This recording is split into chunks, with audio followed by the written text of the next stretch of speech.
पहली बार देखने पर आपको भी ये फोटो नॉर्मल लग सकती है, बट एक्चुअल में ये बिल्कुल भी नॉर्मल नहीं है। साल 1918 में ऑस्टिन शहर में ओलिविया और नोवा नाम की दो बहनें थी जो अपने पिता हेनरी के साथ रहती थी, जबकि उनकी माँ दिल का दौरा पड़ने से मर गई थी। तो उनके पिता ने कुछ ही महीनों बाद दूसरी शादी कर ली, लेकिन ओलिविया और नोवा को उनकी दूसरी माँ बिल्कुल भी पसंद नहीं थी।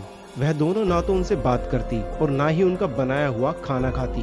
फिर साल 1920 में उनकी दूसरी माँ ने एक बेटी को जन्म दिया। इस बात से उनके पिता तो बहुत खुश थे, पर उन दोनों का गुस्सा और भी ज्यादा बढ़ने लगा और एक दिन उन दोनों ने अपने पिता के साथ साथ उनकी बीवी और छोटी बच्ची को जान से मार दिया और पुलिस स्टेशन में जाकर अपना गुनाह कबूल कर लिया। लेकिन जेल के अंदर जाते ही वहाँ के दूसरे कैदी अजीबोगरीब तरीके से मारे जाने लगे। यहाँ तक कि जिन पुलिस वालों ने उन दोनों बहनों को यहाँ पर पकड़ के लाए थे, उनकी भी एक एक्सीडेंट में मौत हो गई थी।